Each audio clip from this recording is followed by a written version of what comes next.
தக்காளி,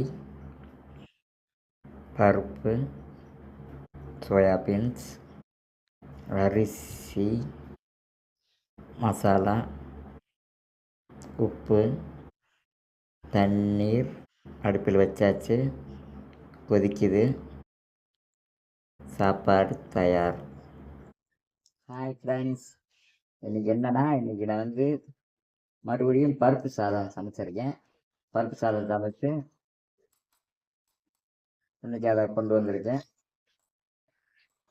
அதாவது தக்காளி பருப்பு, கடலைப்பருப்பு, சோயா பீன்ஸு, மசாலா பொடி இதெல்லாம் போட்டு ஒரு சாப்பாடு கொண்டு வந்திருக்கேன். சாப்பாடு, மசாலா பொடி, எண்ணெய் எல்லாம் ஊற்றி ஸ்டார்ச் போட்டு இன்னைக்கு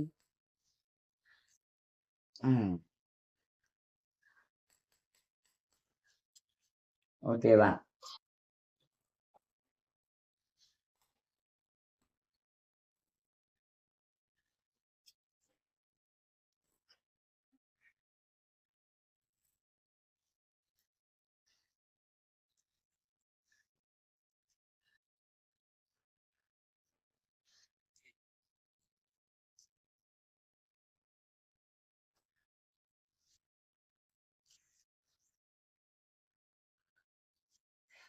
நல்ல சாப்பாடு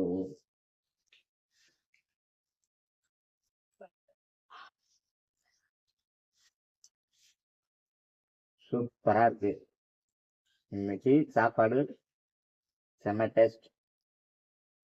என்ன சமைச்சிருக்கோம்னா, ரொம்பலாம் போடலை. ஃபஸ்ட்டு அழகா தக்காளி எடுத்து போட்டிருக்கேன். அதுக்கடுத்து பருப்பு போட்டிருக்கேன், கடலைப்பருப்பு. அதுக்கடுத்து சோயா பீன்ஸு, அதுக்கடுத்து மசாலா பொடி, உப்பு, அரிசி, அதுக்கடுத்து தண்ணி ஊற்றி வேகும்போது எண்ணெய் ஊற்றி அழகாக சமைச்சிருக்கேன். இது மாதிரி ட்ரை பண்ணி பாருங்கள், ரொம்ப அழகாக இருக்கும். சமைச்சிங்கன்னா எல்லோரும் நல்லா சாப்பிடுவாங்க. சமைச்சு பாருங்கள். ஏன்னா அதிகமான பொருளெல்லாம் இல்லை, அதிகமான வேலைகளும் இல்லை, உரப்பு எதுவுமே கிடையாது. சிம்பிளான சாப்பாடு தான். இந்த சாப்பாடு உடம்புக்கு நல்லது. ஏன்னா எல்லாம் பருப்பு, இது தக்காளி, சோயாபீன்ஸுங்கிறதுனால உங்களுக்கு எந்த பிரச்சனையும் இல்லை. விரதம் இருக்கிறவங்களும் சாப்பிட்லாம், விரதம் இல்லாதவங்களும் சாப்பிட்லாம். இதை ஒவ்வொரு நாளும் ட்ரை பண்ணுங்கள்.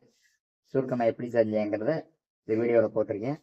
எப்படி பண்ணேங்கிறத நீங்களே பார்த்துக்கோங்க. ஓகே, எல்லாருக்கும் நன்றி, வணக்கம்.